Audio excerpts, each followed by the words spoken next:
magandang hapon. Update na muna tayo sa lagay na ating panahon ngayong araw ng Linggo, March 10, 2024. Sa kasalukuyan nga ay itong northeast monsoon o amihan nakakaapekto pa rin sa may northern at sa may central Luzon. Asahan nga natin dahil sa may northeast monsoon, yung maulap na papawirin na may mga ulan dito sa may Bicol region. At itong northeast monsoon din magdadala ng maulap na papawirin na may mga mahihinang pag-ulan sa may Cagayan Valley, Cordillera Administrative Region, Aurora at Quezon. Kaya ating mga kababayan na inuulan noong mga nakaraang araw pa, nag-iingat nga natin sa mga banta ng pagbaha at pagguho ng lupa, lalo na sa mga katamtaman hanggang sa malalakas na pag-ulan. Para naman sa lagay ng panahon sa Metro Manila at sa nalalabing bahagi ng Luzon, better weather inaasahan natin kung saan may mga tsansa lamang tayo ng mga mahihinang pag-ulan. And then itong easterlies nakakaapekto sa nalalabing bahagi ng ating bansa. Kaya sa nalalabing bahagi nga ng ating bansa, partly cloudy to cloudy skies din, may mga tsansa ng mga localized thunderstorms. Wala naman tayong namomonitor na low pressure area man or bagyo sa loob or malapit sa ating Philippine Area of Responsibility. Para naman sa lagay ng panahon bukas, inaasahan nga natin na for tomorrow, posibleng humina yung epekto ng amihan at easterlies naman yung ating magiging dominant na weather system. Para naman sa lagay ng panahon bukas sa may Luzon area at dahil nga dito sa easterlies, asahan natin yung maulap na kalangitan na may mga kalat-kalat na pag-ulan, pagkidlat at pagkulog dito sa may Bicol region. And then, para naman sa nalalabing bahagi ng Luzon, kabilang na ang Metro Manila, although magandang panahon yung inaasahan natin, may mga tsansa pa rin tayo ng mga localized thunderstorms. Agwat ang temperatura sa Metro Manila for tomorrow, 24 to 22 degrees Celsius. Dito naman sa Baguio ay 15 to 24 degrees Celsius, 22 to 31 degrees Celsius sa may Tagaytay area. Sa may Lawag naman ay 22 to 32 degrees Celsius, 22 to 30 degrees Celsius sa may Tugigaraw at 24 to 30 degrees Celsius sa may Legazpi. Ang agwatan man ng temperatura sa Puerto Princesa ay 25 to 32 degrees Celsius at 26 to 33 degrees Celsius naman sa Kalayaan Islands. Para naman sa lagay ng panahon dito sa may Visayas and Mindanao, asahan nga natin itong easterlies magdadala ng mga kalat-kalat na mga pag-ulan, pagkidlat, pagkulog sa may Visayas area for tomorrow sa may Eastern Visayas. Mas magandang panahon sa nalalabing bahagi ng Visayas at Mindanao kung saan may mga tsansa nga lang tayo ng mga localized thunderstorms.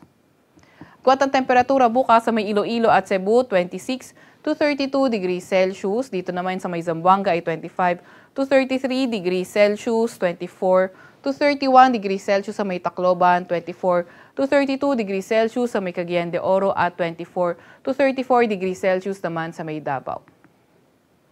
Wala pa rin naman tayo nakataas na gale warning sa kahit na anong baybay na ating bansa, pero pinag-iingat pa nga rin natin yung mga papalaot dito sa may Luzon area dahil posible yung katamtaman hanggang sa maalong karagatan. Para naman sa 3-day weather outlook ng ating mga pangunahing syudad, pagdating ng Tuesday and also Wednesday, posibleng maramdaman yung epekto ng amihan sa ilang bahagi ng Luzon area. At para naman sa Metro Manila, Tuesday and Wednesday, dahil nga sa epekto ng amihan, mga mahihinang pag-ulan, yung inaasahan natin. Pero pagdating ng Thursday, may mga tsansa na tayo ng mga localized thunderstorms. Sa Baguio City naman, Tuesday, Wednesday, maulap na may mga tsansa ng mga mahihinang pag-ulan. Then pagdating ng Thursday, may mga tsansa na ng mga localized thunderstorms. Legazpi City, so Tuesday, mga partly cloudy to cloudy skies, mga tsansa ng thunderstorms posible. Then Wednesday lang natin inaasahan na makakaranas yung Legazpi City pati na rin yung Bicol region ng amihan. Then pagdating ng Thursday, dahil posibleng humina na yung amihan by this time, kaya may mga tsansa na tayo ng mga localized thunderstorms. Agwat ang temperatura sa Metro Manila, Tuesday to Thursday, 23 to 33 degrees Celsius, 24 to 24 degrees Celsius sa Baguio City at 24 to 32 degrees Celsius naman sa may Legazpi. Sa Metro Cebu, Iloilo, Tacloban, pati na rin sa may malaking bahagi ng Visayas. So hindi naman natin inaasahan sa kasalukuyan na makakaapekto yung amihan in the next 3 days sa area ng Visayas, kaya mga localized thunderstorms posible sa area na to. Agwat ng temperatura sa Metro Cebu maglalaro mula 25 to 32 degrees Celsius, 25 to 32 degrees Celsius naman sa may Iloilo City at 25 to 32 degrees Celsius naman sa may Tacloban City. Para naman sa pangunahing syudad sa may Mindanao area, pati na rin sa malaking bahagi ng Mindanao area, hindi na nga natin inaasahan or mababa yung tsansa na makaapekto yung amihan sa areas dito sa may Mindanao, kaya mga localized thunderstorms posible pa rin, although partly cloudy to cloudy skies condition pa rin tayo. Kuwat ang temperatura sa Davao, 24 to 34 degrees Celsius, sa may Cagayan de Oro naman ay 24 to 32 degrees Celsius at 24 to 34 degrees Celsius sa may Zamboanga City. Sa Kalakhang, Maynila, ang araw ay lulubog ngayong 6:06 ng gabi at sisikat bukas ng 6:07 ng umaga.